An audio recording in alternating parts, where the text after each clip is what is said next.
지난 시간에 이어가지고 말씀을 조금 더 교제하겠습니다. 이 보이는 세계는 이같이 크고 또 생생하고 우리가 참 이 견뎌나가야 될 인생의 모든 길이 우리가 우리 힘으로 참 헤쳐나가기가 고단하고 또 수고스럽고 또 얼마나 자주 넘어지는지 알 수 없는 인생을 삽니다. 어떻게 우리가 이 땅을 믿음으로 살고 또 질문을 대면해야 될지 거기에 대해서 늘 참 정직한 이런 교제가 필요하고 또 우리가 여기에서 믿음의 도리를 잘 쫓아가야 되겠다라는 생각을 합니다. 저는 지난 시간에 요한계시록 19장 2절 말씀을 가지고 여러분께 이 악한 세대가 마지막 종말을 구하게 되어질 때 하나님께서 그의 천사들을 통해서 또 성도들을 통해서 하늘에서 최종적인 선언을 찬송을 통해서 하는데 그것은 구원과 영광과 능력이 우리 하나님께도다라고 하는 찬송이었습니다. 이 찬송이 가지고 있는 이 아주 분명한 메시지가 뭐냐면 세상은 하나님에 대해서 하나님이 준비하신 섭리와 구원을 거스른다라는 것이고 세상의 죄는 하나님 영광보다도 짧고 소멸되는 그 사람의 인생을 땅의 영광을 구하기 위해서 하나님의 영광을 구하지 않게 되어진 것이다. 또 사람들은 제 힘을 쌓고 또 강하게 만들고 또 높아져서 하나님께 도달하고 인생을 근사하게 사는 것을 목적으로 하지만 성경에서 말하는 것은 능력이라고 말하는 것은 하나님께만 있다 이렇게 저희들에게 분명하게 얘기합니다. 여러분 이 사실 가장 커다란 죄라는 것이 뭐냐 사람한테 이 영광과 능력과 구원이 하나님께 있다라는 말씀을 하셔야 되는 하나님의 입장에서의 그 죄를 한번 생각해 보기를 원합니다. 그것은 뭐냐면 여러분 한번 생각해 보시기 바랍니다. 사람이 선악을 알게 하는 나무의 열매를 따먹고 자기가 이 그 선에 대한 기준을 자기가 가지고 왔을 때 어떤 결과가 벌어지겠습니까? 기준이 법이라고 하는 기준이 있으면 죄를 정할 수가 있는데 그 기준이 내가 되어버리면 나는 무슨 짓을 해도 그건 죄가 안 되는 것입니다. 그래서 아담이 하나님께서 그것을 먹는 날에는 정령 죽을 것이다 라고 명확히 말씀하셨지만 그러나 그 선악을 아는 기준을 자기한테 가져온 다음에 아담이 지은 죄가 죄가 되었겠습니까? 안 되었겠습니까? 아담 보기에는 죄가 안 되었습니다. 그래서 그걸 죄라고 여기지 않았습니다. 뭐라고 하냐면 하나님한테 당신이 제게 주온 저 여자가 나한테 먹으라고 했습니다. 라고 했습니다. 이건 하나님께 대한 용서를 구하는 것이나 죄를 인정한다는 말입니까? 아니면 잘못을 하나님께 돌리겠다는 것입니까? 하나님께 돌리겠다는 뜻입니다. 하나님 당신이 잘못한 거 아닙니까? 이렇게 얘기하는 것이죠. 죄를 자기가 지었으면서도 하나님께 책임을 돌려버립니다. 그리고 아내에게 돌리고 나는 잘못이 없어요. 왜 그럴까요? 기준이 자기한테 있으니까. 그 자식한테 가볼까요? 자식도 마찬가지죠. 동생을 죽였어요. 잘못했어요? 안 잘못했어요? 잘못했죠? 그렇죠? 근데 아담이 하나님 앞에 섰을 때 마찬가지로 그 아비의 죄를 유전받았기 때문에 마음속에 기준이 자기한테 있어. 그러니까 하나님께 저까지 것이 나보다 더 인정을 받았다는 것이 신경질이 나는 거예요. 그래서 그럼 죽어 마땅합니다는 것이지. 내가 동생 지키는 자입니까? 해가지고 하나님께 악다구니를 합니다. 대들고. 이 사람의 죄라고 말하는 것보다 더 우리가 심각하게 주목해야 되는 것은 악인 것입니다. 기준을 자기한테 갖고 와서 내가 옳고 내가 기준이고 내가 만족해야 된다고 하는 이 본성 때문에 잘못을 저질러 놓고도 잘못이 아니라고 말하는 것이에요. 심지어는 하나님이 아담이 내 죄가 너무 무겁습니다. 내 벌이 너무 무겁습니다. 가인이 말이죠. 죄는 뉘우치지 않고 자기가 주어진 벌이 너무 많다고 불평을 했습니다. 그랬더니 하나님이 가인을 해치는 자는 벌을 7배나 더할 거야 라고 하면서 그에게 보호책을 주셨습니다. 보호의 은총을 주신 것이죠. 그랬더니 그 은총에 의해서 하나님께 마음을 돌이킨 것이 아니고 하나님의 보호 약속을 딱 놔두고 자기가 성을 쌓고 그 안에 들어앉았습니다. 그래가지고 하나님의 보호의 은총을 거절하고 자기가 쌓은 은총 안에 자기가 머무르게 되어지는 이 악을 범하죠. 그랬더니 그 손자 녀석이 어떻게 하느냐. 손자가 가인을 죽인 자는 벌이 7배지만 나 라멕에게 상처만 입혔다 봐. 내가 70배를 보복할 거야 라고 말했습니다. 이게 무슨 말이니? 이것은요. 하나님의 은총을 조롱거리로 삼는다는 것입니다. 하나님이 사람을 구원하시고 은혜를 베풀어 주셨는데 그걸 뭘 여긴 거예요? 아주 우습게 본 것이죠. 조롱거리로 만들어버린 거예요. 이것이 사람 안에 있는 악입니다. 죄성이고요. 그러면 구원이라고 하는 말이 지금까지 지은 죄를 용서받는 것이 구원일까요? 아니면 이 악을 다루어 주는 것이 구원일까요? 사람 속에 있는 이 본성, 이 무서운 본성, 만만치 않고 그렇게 용서하고 그렇게 사랑하고 그렇게 사람을 때마다 다시 받아주고 또 기회를 주시고 했는데도 불구하고 이 만만치 않은 사람 안에 있는 본성 말이요. 좀처럼 굴복하지 않고 좀처럼 이 죄를 죄라고 고백하지 않고 변명으로 일관하고 아주 끈질기게 살아남는 사람 안에 있는 이 무서운 본성 말입니다. 구원이라고 하는 것은 이것을 겨냥하고 있는 것이 구원이지 지난 지은 죄 용서받는 것을 구원이라고 한다면 구원은 참 시시하고 교회는 그야말로 구원받은 사람, 소위 구원받은 사람들이 노는 종교적인 게임하고 종교적인 잔치 벌리고 종교적인 어떤 자기들끼리 리그를 하는 거예요. 재밌으면 되는 거죠. 자기들끼리. 너도 구원받고 나도 구원받고 우리 참 재밌다. 이러고 살고 사는 것이 이제 구원이라고 생각하는데 여러분 그건 구원이 아니에요. 구원이라고 말한 것은 사람 안에 있는 그 무서운 악 말이에요. 자식도 사랑할 수 없고 아내도 사랑할 수 없고 남편 하나 사랑할 수 없는 모든 것을 이용할지언정 내가 진심으로 나를 내어주는 사랑은 잘 좀처럼 하지 않는 사람의 무서운 본성이 사람 안에 있어요. 이거 다루기 위해서 하나님께서 우리를 구원하셔야 되는 것입니다. 구원이라는 것을 하나님께서 구체적으로 보여주시기 위해서 사람 안에 있는 그 악이 막 바깥으로 이렇게 솟구쳐 나와가지고 사람이 악이라고 하는 것은 절대로 나쁜 더러운 짓을 한 그 죄가 아닙니다. 사람의 악이라고 말하는 것은 소위 사람이 볼 때 선이라는 것이었어요. 내가 생각할 때 옳은 것이었습니다. 그것이 예수님을 죽였죠. 예수님을 살해했습니다. 사람이 창조자를 죽였어요. 죄인이 구원자를 살해한 거예요. 이것이 사람 안에 있는 악입니다. 이 악의 문제를 어떻게 다루는지가 구원에 담겨 있지 않으면 우리는 구원을 부분적으로 알거나 잘못된 구원을 받았거나 구원이 우리에게 분명하게 복음이 들려지지 않았기 때문에 그런 것입니다. 세상에 있는 종교는 그렇기 때문에 네 스스로 네가 최선을 다해서 열심히 하고 해가지고 하나님께 나아가라 이렇게 가르치죠. 이 세상에 있는 종교를 딱 한마디로 말하면 기독교라고 이름을 붙였든지 천주교라고 붙였든지 뭐라고 붙여도 상관이 없습니다. 그렇지만 종교와 믿음은 다릅니다. 종교는 사람이 자기로부터 출발해서 하나님을 찾아나가는 과정을 종교라고 합니다. 이것은 절대 구원이 없어요. 그래서 내가 깨닫고 이해하고 또 체험하고 성령도 받고 또 말씀도 잘 지키고 죄를 점점 안 짓게 되어서 마침내 구원에 이른다. 여러분 이것은 종교 노름하는 것이지 성경에서 말하는 구원이 아니라고 지난번 시간에 말씀을 드렸습니다. 그건 구원이 아니에요. 그건 우리가 말하는 성경에서 말하는 구원이 아닌 것입니다. 구원은요 누구한테만 이해가 되냐면 어쩔 수 없는 죄인한테만 이해가 되게 되어 있습니다.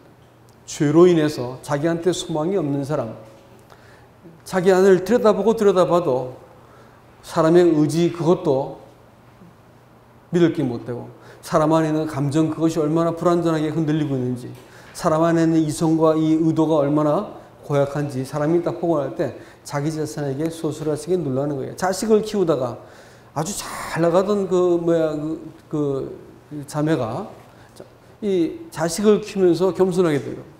나중에 자식을 갖다 던져버리고 싶어.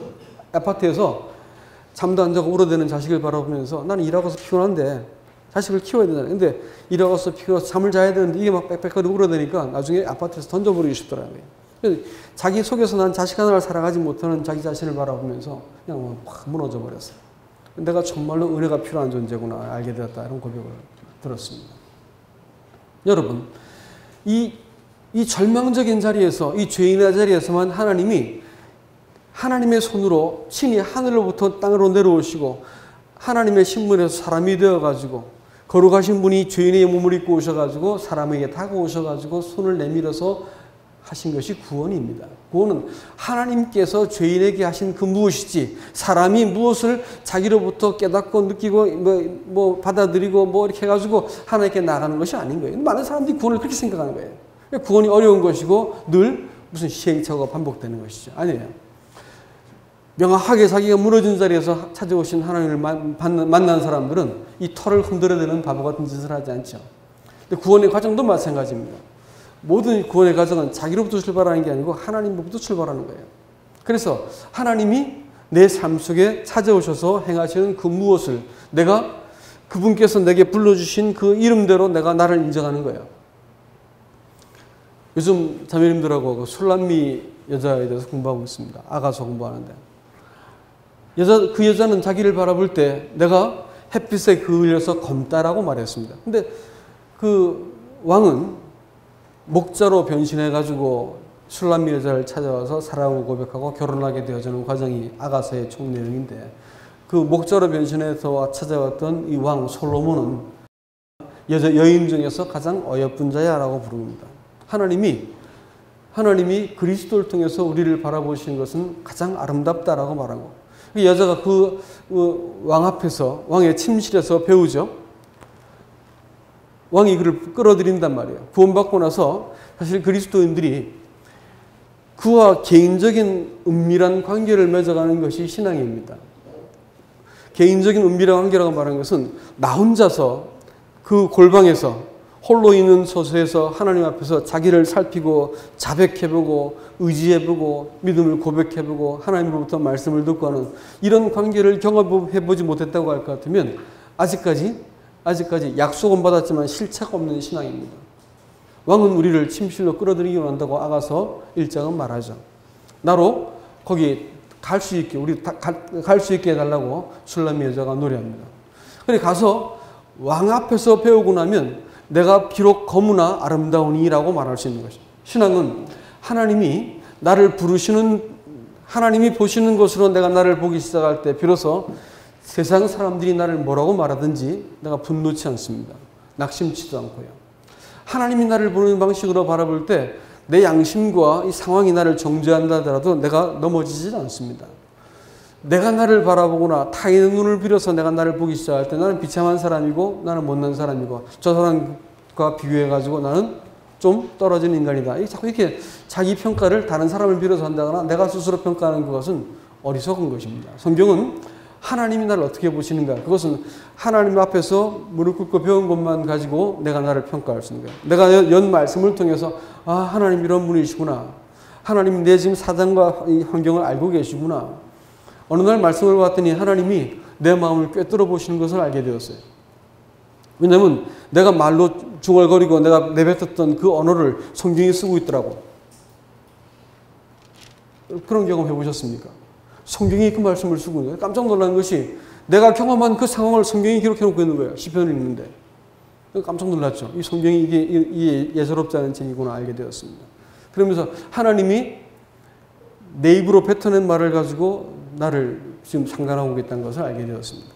이 문득병 환자가 예수님께 가는데 그 문득병 환자들은 예수님께 그 사람에게 다가설 수 없습니다. 멀리 있어서 부족하다 해가지고 사람들의 접근을 막지 않으면 돌에 맞아 죽었어요.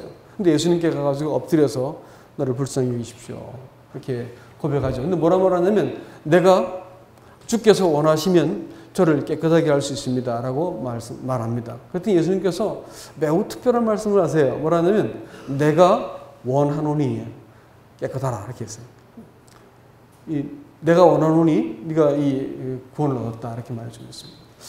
그가 지금 마음속에 품었던 언어 고스란히 그 언어를 가지고 대답을 해주고 있는 걸 보게 됩니다. 하나님이 사람이 내 마음속에 품고 있던 그것을 하나님이 헤아리고 알고 있다는 것을 보게 되었습니다. 그리스도인들이 하나님 앞에 자기의 언어로 기도해 보지 못하고 내 감정, 내 상황을 가지고 내 말로, 내 행편으로 하나님께 그냥 그대로 있는 모습대로 나아가서 하나님을 대면하는 것, 이런 것이 경험되지 않으면 골방에서 배운 것이 없는 거예요. 침실에서 배운 게 없는 거예요. 하나님하고 나하고 은밀한 관계 속에서 하나님을 배운 적이 없기 때문에 상황이 되면 이리 흔들리고 저리 흔들리고 이렇게 되는 것입니다. 그래서 이 종교는 끊임없이 너를 강하게 하라 이렇게 말하고 또 내가 이해되고 믿어지고 납득되고 하는 부분까지만 믿는다 이렇게 말을 하지만 사실 참된 신앙은 내가 납득이 되고 이해가 안 돼도 하나님을 믿게 되어 있습니다. 이게 차이예요. 내가 이해가 안 되고 납득이 안 되면 분노하고 낙심하고 물러가고 잠수 타고 이렇게 하지만 하나님을 알게 되어진 믿음을 갖고 있는 사람들은 신앙을 갖고 있는 사람들은 신앙은 최소한 앙자는 우러러 본다는 말 아니겠습니까? 나보다 크신 분을 바라보는 거예요. 그러면 내가 이해했을 때 상황이 이해 안 된다고 내가 자빠져 버려요? 그건 믿음이 아닌 거예요. 하나님을 내가 내 수준으로 봐서 그런 것입니다. 그러나 하나님을 우러러 볼 대상으로 볼 것 같으면 당장에 내가 지금 이해가 안 되는 상황을 만나도 하나님에 대해 어떻게 합니까? 기다리는 것입니다. 당신 같으면 이 문제에 대해서 가장 합당하고 선한 길을 여실 것입니다. 라는 신뢰감이 생기는 것이에요. 그래서 하나님을 내가 기다릴 수 있게 되어지고 이해가 안 돼도 따라가게 되어지고 내 마음속에 용납이 안 돼도 내가 묻지 않고 쫓아갈 수 있는 마음이 생긴 것, 그걸 믿음이라고 부르는 것이죠. 그렇죠?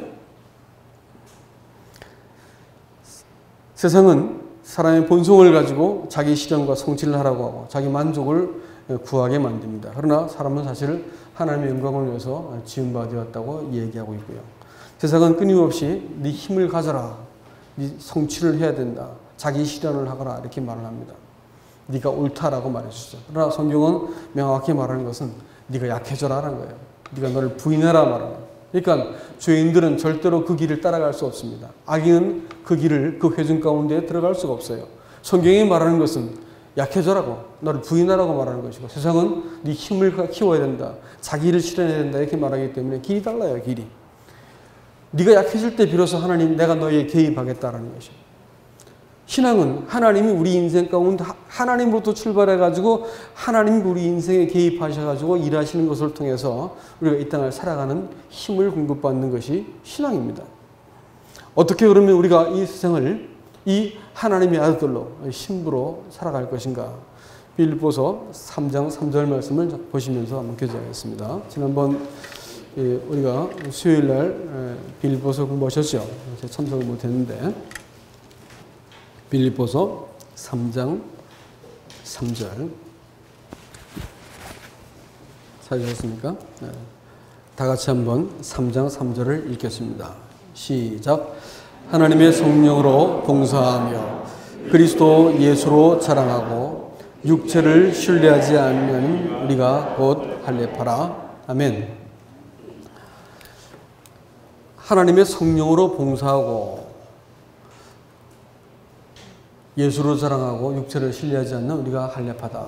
지금 이제 이 논쟁이 소위 유대교 신자들이 교회를 어지럽히고 거짓 그 이론을 가르쳐서 교회를 혼돈하게 만들었던 상황이었습니다.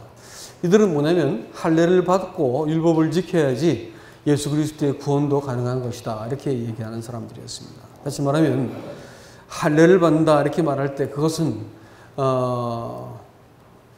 할례를 받은 사람만 이스라엘 사람들로 인정이 되었습니다. 다시 말하면 할례를 받은 사람만 율법을 지킬 수 있고 구원을 받을 수 있는 자격을 갖춘 사람이다라는 뜻이기 때문에 할례라고 하는 것이 초대교회 그리스도인들한테 굉장히 커다란 유혹거리였습니다. 할례를 받으면 사람들에게 인정을 받는 문제였습니다. 그렇기 때문에 사람들에게 인정받고 이상하게 여김받지 않고 저거 이단이야, 저거 저 잘못 믿고 있어 이런 말들을 듣지 않기 위해서 사람들이 할례를 받았다 이게요. 근데 바울은 억지로 디도를 할례를 받지 않겠다 이렇게 말을 했는데 할례 받는 사람들은 육체의 모양을 내고 육체가 점점 더 거룩해지고 육체가 하나님 앞에 문제가 없이 이렇게 율법도 잘 지키고 또 온전한 사람이 되어지면 구원도 얻고 축복도 받고 하나님께서 그 형통케 하신다라고 하는 것이 그들의 믿음이었습니다. 그래서 지금 바울이 얘기하는 그것은 참 할례파가 아니고 육체의 할례를 행한 사람들일 뿐이다라고 말하고, 진짜 할례파가 뭐냐? 다시 말하면 진짜 성도가 누구냐? 진짜 교회가 누구냐라는 것을 보여주고 있는데 세 가지의 덕목을 얘기합니다. 제일 먼저는 하나님의 성령으로 봉사하고 이렇게 얘기했습니다. 봉사라는 말은 예배란 단어입니다. 유대교 예배를 일컫던 말이 그 봉사를 말하고 있습니다. 그러니까 하나님의 성령으로 봉사하고 이렇게 말하는 것은 하나님의 성령으로 참된 예배를 드리고 이렇게 말할 수 있겠죠. 그죠? 자, 그러면 여러분, 예배라는 말이 뭔지를 우리가 한번 생각을 해야 될 것입니다. 예배라는 말은 무릎 꿇다라는 단어에서 나온 거예요. 무릎을 꿇으면 어떻게 할까요? 하나님 어디 계셔야 돼요? 위에 계셔야 되고, 나는 어떻게 되죠? 밑에 있는 것입니다. 예배라고 말하는 것은 관계가 성립되는 것을 말해요.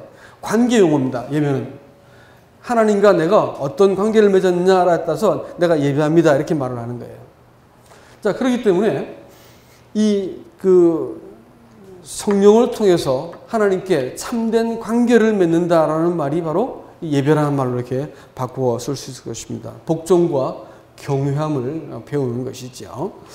그래서 이제 하나님이 하나님의 은총과 또 구원에 대해서 사람이 반응을 보이고 복종하는 것을 예배를 드린다 이렇게 말할 수 있게 됩니다.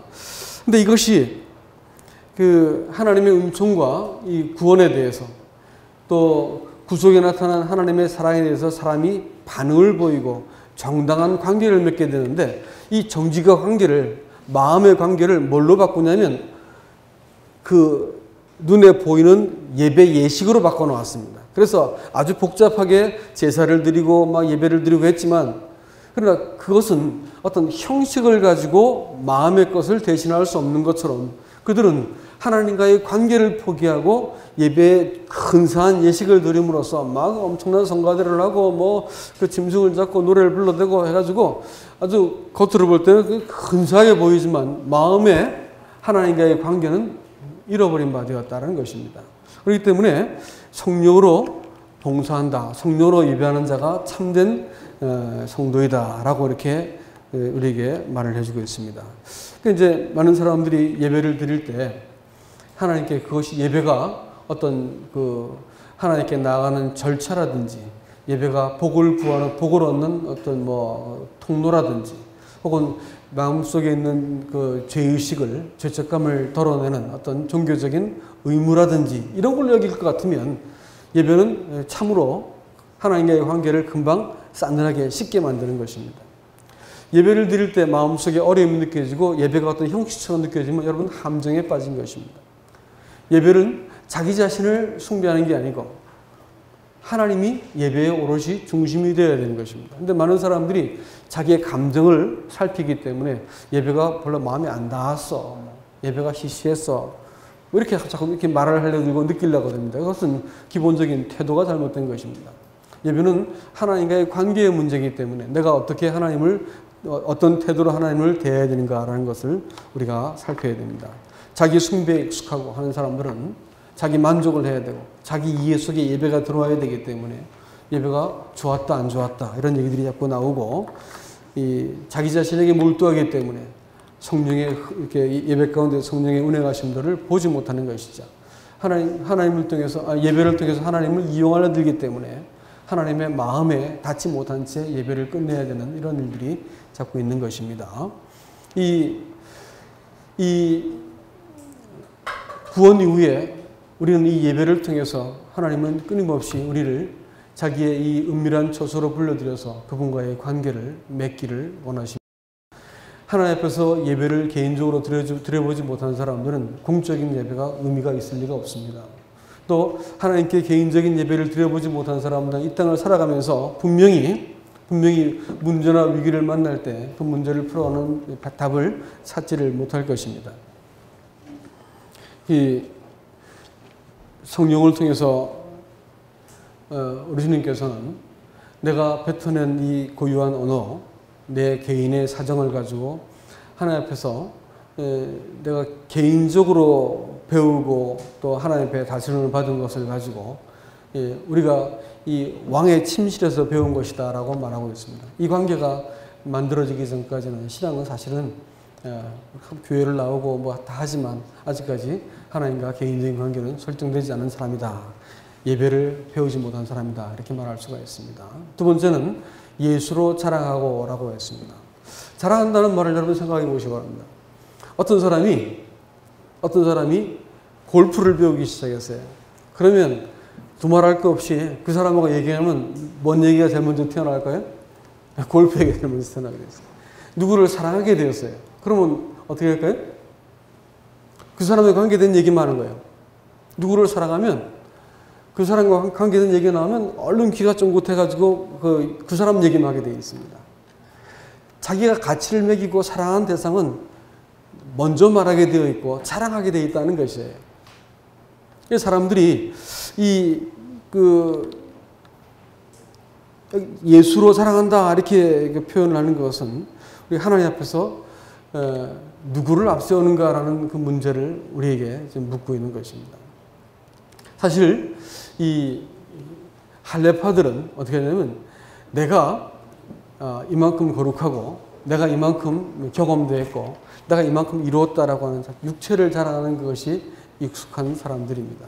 그래서 계속해서 자기에 대해서 말하기를 좋아하는 사람들이 이제 자기에 대해서 자기의 뜻과 자기의 견해와 자기 입장과 자기 만족을 자꾸 말하는 사람들은 사실 예수를 자랑하는 경우가 아닐 것입니다.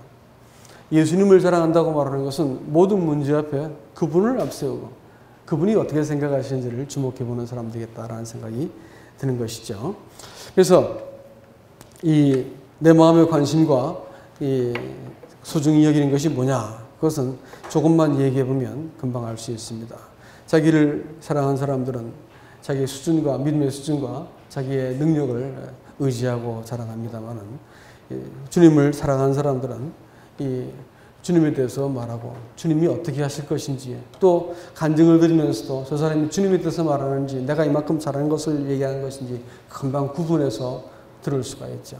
주님에 대해서 말하면 듣는 사람들의 마음이 상쾌해지고 또 힘을 얻게 되는데 자기에 대해서 말하면 처음 들을 때는 와 대단하다 부럽다 짜증난다 이런 거예요. 듣고 있으면 짜증이 나는 거예요. 네? 결론은 그러니까 이제 많은 사람들이 가만히 들어보면 그렇게 하고 있어요. 주님에 대해서 말하지 않고 결국은 자기를 말하는 것은 신앙을 근거를 어디에 두고 있는지를 보여줍니다. 여러분 부부관계를 한번 생각해 볼까요? 남편과 아내가 경우를 따지기 시작해. 왜 빨래를 일주일에 한 번밖에 안 해? 매일 해줘야지. 밥을 아침마다 해줘야지 왜 안 해줘? 이래가지고 남편이 최소한 500원 벌어야지 400이 뭐야? 이래가지고 따지기 시작하면 이런 조건들은 채워줘야지 부부관계 성립되는지 그것도 안 해줘? 이렇게 해가지고 만일 경우를 따지기 시작해서 그럼 어떻게 될까요? 볼 것도 없죠. 오래 못 갈 가정입니다. 원칙과 경우를 따지고 또 내가 내 할 도리를 다 할 테니까 넌 네 도리를 다 해줘야 돼 라고 그걸 서로 요구하고 치고받고 하기 시작하면 그건 오래가지 못하는 가정이 분명합니다. 그러니까 남편과 아내가 어느 날 아내가 불쌍하게 보이기 시작하고 남편이 어느 날 내 마음속에 측은한 마음이 들어. 하루 종일 일하고 학교에서 회사에 시달려서 와가지고 이렇게 간신히 막 쓰러듯이 자고 하는 남편을 바라볼 때 마음속에 불쌍한 마음이 들어요. 아내를 바라볼 때 내게 시집 와가지고 참 고생한다. 어떻게 내가 내 아내를 내가 위로해 줄까. 그래서 어느 날 내가 마음이 옮겨가가지고 상대편 쪽에 마음이 옮겨가지는 거예요. 그래서 그 편에서 생각해주고 불쌍한 마음이 들어지고 그 편을 이렇게 돕고 싶은 마음이 들어지기 시작할 때 놀라운 일이 벌어지죠. 그때부터는 세상에서는 얻을 수 없는 그 어떤 평안함과 기쁨과 이 마음속에 사랑하는 것이 큰 힘이 되어가지고 이 땅을 살아갈 수 있는 동기가 만들어지게 되어 있습니다. 심지어는 사람 관계도 그런 것인데 하나님과 사람 속의 관계도 그렇지 않을까요? 신앙생활은 예수 믿고 죄사함 받아가지고 천국 가는 스토리가 아니라고요, 여러분. 그 얘기하는 게 아니에요. 늘 계속해서 말하고 있지만 하나님이 사람을 사랑하신 것이 구원입니다. 하나님이 사람을 사랑하셔가지고 이 땅에 사람을 창조하시고 형상대로 지으시고 잃어버린 사람을 또 찾아오셔가지고 다시 피값으로 구원하시고 사람과 사랑할 기회를 지금도 찾고 계신 거예요. 근데 사람은 좀처럼 하나님을 사랑하지 않습니다. 하나님이 이용하려 들지 하나님을 사랑하지는 않는 거죠. 하나님을 경외하지 않는 거예요. 좀처럼 죄에서 떠나지 않는 거예요. 죄를 즐기면서 하나님도 내가 믿어주는 이 정도에서 그저 신앙을 이렇게 가운데 딱 서가지고 하나님께 한 발자국 더 나가진 않습니다. 나를 십자가에 주고 구원했다 그랬으니까 나를 구원해야 할 거 아니오. 하나님께 따지는 겁니다. 가인이 그 자식들이 하나님에 대해서 은혜를 조롱거리로 삼은 것처럼 오늘날 많은 그리스도인이라 부르는 사람들이 예수님께서 하나님은 자기의 가장 소중한 대상을 내어놓으시고 아들은 피 흘려가지고 우리에게 구원을 주셨는데 아니 구원했다면서 이게 뭐요? 하여서 하나님께 따지고 있는 거예요. 구원했다면서 하래가지고 멋대로 죄를 짓고도 끄떡하지 않는 거예요. 그래서 은혜를 빙자해가지고 방종을 일삼을 수 있는 것은 뭐냐? 하나님의 사랑을 받아들이지 않고 하나님의 사랑을 이용해 먹고 있는 것이죠. 이게 문제예요. 오늘날 기독교가 왜 문제가 되냐면 하나님을 사랑하지 않은 채 예수를 믿는 거예요. 성경은 뭐라고 말하냐면 부부관계도 보거라. 사랑하지 않고 너희들이 부부관계를 유지하는 것이 가능하더냐? 가능하지 않은 거예요. 가족이라는 것이 형성되기 위해서는 사랑하지 않은 채 가족 관계가 유지된다는 것은 말이 안 되고 그것은 다른 것보다 훨씬 고통스러운 관계입니다. 딴 사람을 사랑하지 않지 사는 것은 어렵지 않지만 가족을 사랑하지 않고 살 수 있던가요? 그건 가능한 얘기가 아닙니다. 너무 고통스러워서 견딜 수가 없어. 근데 하나님과 사람 사이가 뭐냐면 하나님이 사람을 사랑했다는 얘기입니다. 그럼 구원이라는 것은 뭘까요? 사람이 하나님을 사랑하게 되었다는 것이고 사랑할 수 있게 만들겠다는 것이고 우리 평생은 하나님을 사랑할 수 있도록 프로그램된 길을 우리 걷고 있는 것이요. 예? 철로역정이라 말하지만 그건 이쪽에서 부를 때 역경인 거예요. 하나님을 사랑하지 않고 자기만 사랑하던 이 배은망덕한 인간이 이 땅을 하나님을 이용해 먹고 살아가려고 보니까 내 속에 있는 이 교활한 죄성, 바깥에서 들어오는 막 숱한 세상의 유혹, 사단의 어떤 이 집요한 시험이 있지 않습니까? 이거 무슨 수로 감당할 수 있을까요? 이게 감당할 수 있는 게 어려운 길이 아니라 여러분 단언컨대 그것은 불가능한 길입니다. 천로역정이 아니고 이건 불가능한 길이에요. 이 자리에서 끝까지 가서 영생을 거두어드리는 것은 가능하지 않은 길인 것을 분명히 말씀을 드립니다. 신앙생활은 하나님께서 결국은 하나님만 의지하고 하나님만 사랑할 수 있도록 이 프로그램된 길을 그의 아들로 삼은 사람들이 겉도록 만든 것이 신앙생활의 과정인 것입니다. 아주 부끄러운 결정하고 못난 선택을 하고 나서 막 물처럼 팍 쏟아진 상태에서 하나님이 내게 베푸신 은혜를 기억하고 내가 눈물을 흘리고 돌아서게 되는 거예요. 아, 당신밖에 없군요. 당신 외에 나를 구원할 분이 안 계십니다라고 내가 비로소 고백하게 되면서 심령이 하나님께 돌아서게 된 거예요. 나중에 하나님께서 내가 하나님만 사랑하고 하나님만 의지하고 당신 외에는 아무도 없습니다라는 고백을 우리 성도를 통해서 받아낼 때까지 하나님은 우리 인생의 일을 이렇게 만들어 놓으신 거예요. 이쪽에서 바라보면 하나님 편에서 바라볼 것 같으면 하나님은 자기에게 복종하고 하나님만 의지하고 사랑할 수밖에 없는 사람으로 만들어 놓은 길을 우리에게 주신 것이고 이것은 나중에 영생을 이 땅에 살면서 경험하고 실증하다가 제일 나중에 거둘 수 있게 만들어 주신 것이고 만일 하나님 반대편에서 그분을 이용해 먹고 사는 길은 이건 선로역정이 아니고 불가능한 길밖에 놓이는 게 없다. 신앙생활은 주님을 사랑하는 길인데 이 사람들이 그렇게 예수 믿으려 들지 않고 하나님을 참고하고 이용하려 드니까 문제인 것입니다. 예수로 사랑한다라는 것은 예수 사랑하라는 얘기입니다. 누구든지 주를 사랑하지 않는 자는 저주를 받을지어다. 이 관계, 예수 그리스도와 나와의 이 관계 속에서 내가 주님을 사랑합니다라는 이 고백을 내가 내 입으로도 해야 되는 것이고 하나님께서 이 고백을 통해서 하나님과 얻어낸 관계가 이 땅을 살아갈 수 있는 유일한 힘인 것을 믿으시기 바랍니다. 그래서 내가 그리스도 안에 있다라고 하는 사실들을 내가 기억할 때 내가 비로소 세상에서 내가 나를 찾으려고 노력하지 않습니다. 그리스도 안에 있는 나를 발견하기 위해서 내가 수고해야지, 잃어버리지 않지. 내가 세상에서 얼마나 대단한 사람, 얼마나 많은 것을 모으고 얼마나 능력 있는 사람이 되는 것인가, 이게 중요한 게 아니고 내가 그리스도 안에서 어떤 사람으로 발견되는 것인지를 내가 생각하고 관심을 가져야 될 것입니다. 내 안에 그리스도께서 계시다, 이 말은 다른 말이 아니고 성경에서 그런 쓰고 있는 표현은 내가 당신을 의지해서 살겠습니다 라는 말이 될 것입니다. 여러분, 저는 주님 가르친 기도를 이렇게 묵상하려는데 또 마음속에 이게 책망이, 기도를 가르치면서 네가 기도하지 않느냐라는 마음이 들어가지고 이제 새벽에 또 하나님 앞에 제가 충분히 기도하지 않았습니다라는 자백을 하고 기도를 이렇게 하는데 마음속에 기도가 되세요. 하늘에 계신 우리 아버지 이름을 거룩히 여김 받으시며 기도가 이렇게 주님 가르친 기도를 묵상을 했습니다. 근데 앞에 있는 기도는 우리가 알고 있는 것처럼 하나님의 뜻과 영광을 구하는 기도를 먼저 하게 만드셨는데 뒤에 있는 기도는 우리의 필요를 위한 기도라 생각했었어요. 근데 뒤에 있는 기도 생각하니까 오늘 우리에게 일용할 양식을 주옵시고라는 말씀이 제 마음속에 달리 이해가 되었습니다. 그것은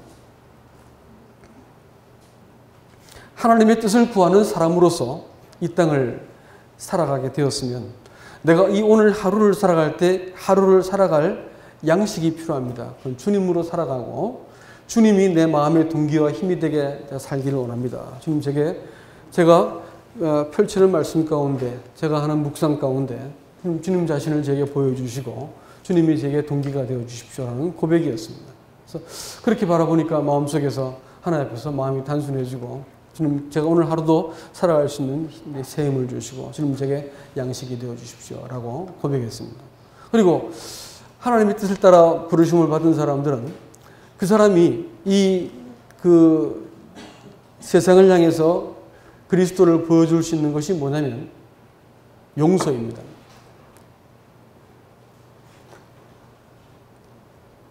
이 세상을 살아갈 수 있는 힘, 내가 하나님께 구했으면 이 세상 가운데 그리스도를 드러낼 수 있는 그것은 용서라는 말이에요. 그리스도를 통해서 용서받지 못하면 나중에 반드시 그 사람들이 그 그리스도인을 정죄할 것입니다. 그것이 나중에 올무가 되어서 그리스도인 심각한 문제를 겪게 될 것이라고 생각합니다. 용서하지 않는 그리스도인, 이것은 성립될 수 없는 단어입니다.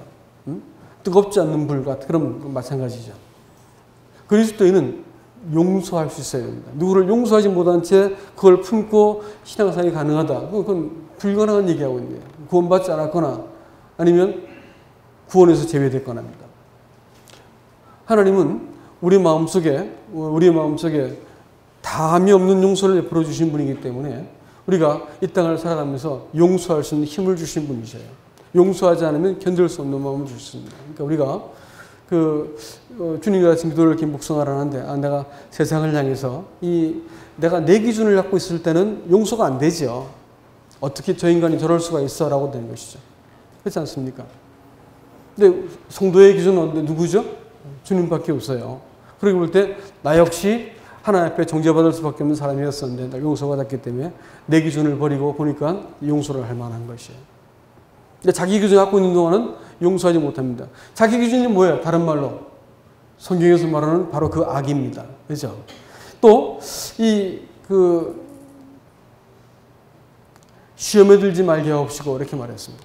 이 말씀을 묵상하는데 이게 지금 자기 의지로 내가 조금만 노력하고 결심하면 내가 잘 살 수 있다라고 말하고 자기 힘을 의지해서 사는 사람의 전형이었습니다. 이 테스트라고 말하는 것은 사단이 끊임없이 네가 정말 하나님의 아들 맞냐라고 하는 이 긍정적인 작용이었습니다. 얼마든지 하게 만들어진 거죠. 근데 그때 이 테스트를 내가 내 힘으로 맞닥뜨리면 어떻게 될까요? 그것은 템테이션이 되는 것이고 위험한 아주 어려운 시험이 되는 것입니다. 그렇기 때문에 그리스도인들이 내가 만나고 있는 이 관계와 일에 대해서 하나님의 도우시는 힘과 의지를 하나님을 의지해서 내가 이 문제를 바라보는 그것은 나로 시험에 들지 말게 하옵시고 다만 악한 자에게서 구하옵소서라고 말한 것은 누구를 의지해 살겠다는 말이에요? 하나님을 의지해 살겠다는 것입니다. 자기를 의지한 사람들은 내가 한번 잘 살아보겠다 생각하고 내가 잘할 수 있어 라고 생각하지만 이 세상과 자기의 이 사악한 본성을 이해한 사람들은 자기의 어떤 결심과 노력, 자기의 어떤 그 선함과 의지를 그렇게 신뢰하지 않습니다. 주님, 내가 당신을 의지해 살겠습니다. 이렇게 고백을 한 것입니다. 내가 우리를 시험에 들지 말게 하옵시고 다만 악에서 구하옵소서라고 고백하는 것입니다. 내게 먹을 것이 있고 내 사업이 있고 직장이 있고 내 능력이 있고 내 통장에 돈이 있는데 내가 뭐 살면 되지, 이렇게 생각할 수 있습니다. 또 내가 또 본 말씀이 있고 내 또 영적인 어떤 내 수준이 있는 것이지라고 생각한다면 하나님께서 그걸 즉시로 과연 그런가라고 물어봅니다. 자기 능력으로 인생을 사는 사람들한테는 하나님이 순간적으로 물어보십니다. 이 영적인 것은 이렇게 무슨 파도처럼 오르락 내리락 하는 경우가 있지 않습니까? 그러니까 어느 날 설교한 사람들한테는 말씀을 잘 전하고 나면 굉장히 마음이 뿌듯하고 좀 이렇게 막 기쁩니다. 그러면 그 다음날 좀 계속해서 좀 가져오면 좋은데 그 다음날 되면 여지없이 아주 보란듯이 딱 처박히는 걸 경험하게 되는데 하나님께서 알려주시는 것 같아요. 그거 아니야. 네가 의지할 그 유일한 근거는 나 자신이야라는 걸 보여주고 네 상태나 네가 이뤄놓은 영적인 어떤 그 경험과 수준이 너를 붙드는 게 아니야라는 것을 알려주시기 위해서라도 그 다음날 되면 여지없이 확 자빠져 있어요. 이 하나님께서 늘 우리에게 보여줍니다. 수련회 갔다 오고 나면 되게 교회가 좀 침체에 빠지더라고. 여러분 경험해 보세요. 수련회 갔다 오면 그러냐? 하면서 막 흔들어 보시죠. 그러면 한두 주 지나고 나면 다시 회복이 되는 이상한 일이 보세요. 그런가. 그렇다고 침체라는 말은 아닌데 그런 일이 있습니다. 늘 보면 그래. 성도 집회하고 나면 그 다음 주 몇 명 안 나오고 막 이러고 이런 일이 벌어지는 것이 내가 알고 믿은 것이 확 깨달은 것이 어머나 할렐루야 좋았는데 그게 그 다음 날까지 가져오면 좋은데 그렇지 않다는 거예요. 날마다 뭐가 필요해? 그날 먹을 음식이 필요한 거예요. 그러니까 오늘 우리에게 이러한 양식을 주옵시면 내가 오늘 당신의 능력으로 살겠습니다라는 고백이에요. 예수로 사랑하고 그분이 나의 유일한 힘과 소망입니다라고 고백할 수 있길 바랍니다. 육체를 신뢰하지 않는 우리가 할례당이다 이렇게 말했죠. 육체는 하나님이 없는 우리의 전 인격을 말하는 단어입니다. 신앙생활의 가장 큰 장애물이 뭔지 아십니까? 내가 생각할 때 장점이라고 여기는 부분이, 내가 생각할 때 선하다고, 내가 생각할 때 옳다고 여기는 자기 안에 있는 장점이 가장 큰 장애물입니다. 왜냐하면 그것은 육체를 강하게 만들고 육체에 자랑거리를 주는 것이기 때문에 결국은 이것이 문제가 되더라고요. 그래서 구원받을 때 명확하게 구원받는 사람은 특징이 있어요. 특징이 뭐냐면 성격이 아주 온유하고 부드러운 사람인데 구원받고 나서 갑자기 화를 막 내고 막 성격이 급하게지는 거 봐요. 제가 구원받기 전에는 착하고 성격이 참하더니 제가 왜 저러냐면 그것 구원 제대로 받은 겁니다. 왜냐면 하나님이 사람 본성이 있는 걸 끄집어내버려요. 정말 그렇습니다. 제가 40년 동안 지켜봤다니까. 어떤 사람 성격 급한 사람들이 오히려 차분해진 걸 보고요. 자기 속에 있는 것들을 끄집어내버리죠. 이제 살면서 나는 참 성격이 좋고 나는 온유합니다. 근데 여러분 그런 것들은 별로 믿을 만한 것이 못 됩니다. 사람 안에 있는 장점이라고 하는 것은 그게 꼭 하나님께 나가는 어떤 장애물이 되고 바울도 그것이 장애물인 걸 알아챘습니다. 그래서 그걸 배설물로 여긴다 이렇게 표현을 했습니다. 왜냐하면 그것은 아들의 생명을 나타내는데 자기를 강하게 만든 것이었기 때문에 자기의 경험과 알량한 지식과 좋은 성품 이런 것들이 신앙적인 배경 이런 것들이 순간순간 경험해야 될 아들의 생명을 제한하는 것이기 때문에 그렇다라는 것입니다. 여러분 바울이 말하기를 내가 어찌하든지 죽은 자 가운데서 부활에 이르려 한다라고 할 때 그 부활은 이 역사적인 사건을 말하는 게 아니고 성도의 삶 속에서 날마다의 삶 속에서 현재형으로 역사하는 힘을 말합니다. 이것이 주님은 돕기 위해서 준비하고 있고 성도는 자기가 아닌 주님을 의지해서 살겠습니다라고 고백하는 사람들 속에 주님께서 구체적으로 오늘도 우리에게 역사하고 있다는 것을 믿으시기 바랍니다. 말씀을 맺으려고 합니다. 바울이 어찌하든지 죽은 자 가운데서 내가 부활에 이르려 한다는 그 고백은 동일하게 여러분과 저의 고백이기도 해야만 됩니다. 이 아가서에 보면서 아가서에 나온 말씀이 우리의 포도원을 허는 작은 여우를 잡으라라는 말로 이 관계를 헐고 있는 작은 여우에 대해서 이 솔로몬이 이야기합니다. 그것은 오늘 이 순례길을 하고 있는 여러분과 저의 삶 속에서 사실 커다란 문제가 우리의 신앙을 어렵게 만든 것이 아니라고 하는 것입니다. 저는 이렇게 하나님 앞에서 저도 이제 40년 믿었으면 무식한 말로 지리산에서 돌을 40년 닦았으면 돗자리를 펴도 먹고 살만하지 않겠습니까? 이제 40년 열심히 믿었는데 지금도 제 마음속에 조금 마음속에 슬그머니 놓아버린 하나님 앞에서 슬그머니 놓아버린 이 불성실한 태도가 있습니다. 아니 어때? 괜찮겠지? 내 마음 아무도 모르는데 내 마음에서 슬쩍 놓아버렸어요. 근데 그런 것들은 금방 티는 안 나요. 근데 하나님께서 아주 혹독하게 다루시죠. 혹독하게 다루시고 이 상황 속에서 내가 아내에게 무엇인가를 속였다 이게 금방 드러나지 않겠죠. 그렇지만 하나님이 분명하게 조금 지나면 관계에서 무슨 문제를 그 문제가 아니라 다른 걸 가지고도 꼭 문제를 일으키시더라고요. 파탄이 나게 만들어요. 살아있는 생생한 관계이기 때문에 하나님은 뭘 보시냐면 우리가 막 돌발적으로 저지르는 커다란 사고에 대해서는 매우 관대하시더라고요. 근데 우리 마음속에 슬그머니 내가 의지적으로 놓아버린 하나님을 향한 태도, 불성실함, 부주의함 말고 불성실한 말이에요. 내가 의도적으로 하나님과 관계를 딱 놓아버린, 사랑하기를 포기해버리고 했던 것들에 대해서 하나님은 반드시 책임을 물어보셨습니다. 왜냐하면 이것은 영성의 문제이기 때문에 그렇습니다. 그리스도인들이 이 살아있는 이 관계에 대해서 주의를 기울이지 않을 것 같으면 신앙생활이 금방 갑자기 어둠이 찾아오고 몸이 건조해지고 예배가 돼서 나한테 도움이 안 돼, 힘이 안 돼. 예배가 힘을 줘야 되는데 힘을 못 주는 거예요. 기도를 해도 안 되고 말씀을 봐도 그냥 잘 열려지지 않고 신앙생활이 그냥 고단해지고 마치 습관처럼 느껴지는 그것은 마음속에 놓아버린 하나님과 관계 속에서 내가 포기해버린 자리가 있었다는 것을 기억하시기 바랍니다. 저는 어떻게 금요일 저녁에 가정 모임 가서 교제하는데 레위기 14장을 교제하는데 어떤 자매가 교제를 하는데 제 마음속에 탁 와서 닿는 게 있었어요. 그게 뭐냐면 뭘 얘기하냐면 문둥병에 대한 얘기인데 벽에 난 그 문둥병, 옷과 가죽에 난 문둥병을 13장에서 다루고 벽에 난 문둥병을 다루고 있어요. 무슨 벽에 문둥병이 있겠어요. 근데 그걸 이제 뭐 곰팡이겠죠. 근데 이제 성경은 좁은 데서 이렇게 살고 있기 때문에 그런 어떤 방역에 대해서도 뭐 신경을 쓰는 것 같은데 영적 의미로 해석을 하자면 그렇습니다. 집에 곰팡이가 펴요. 왜 필까요? 환기 문제지, 그렇지? 옷에 뭐가 이렇게 곰팡이가 폈어. 왜 그럴까요? 그것도 뭔가 그런 문제가 간수를 잘못한 거지요. 그러니까 이제 우리의 몸에 직접 든 그 죄의 문제를 다루는 것도 성경은 잘 다루고 있지만 성경이 아주 주의 있게 다루고 있는 게 뭐냐면 삶의 습관입니다. 생활 방식이요. 생활 방식, 삶의 습관에 대해서 성경이 주의를 기울이고 있다는 것을 보았습니다. 문둥병이라고 하는 것은 우리가 그 삶의 습관을 잘못 들였기 때문에 그 벽에 뭐가 생겼고 또 그 긁어내고 벽돌을 빼고 뭐 거기 들어가지 말고 뭐 하면서 쭉 이렇게 이제 성경이 아주 정교하게 그걸 이렇게 다루고 있습니다.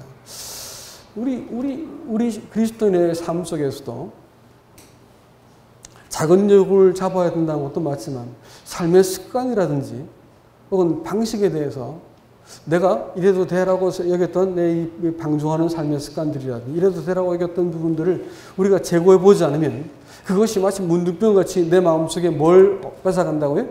감각을 뺏어가요.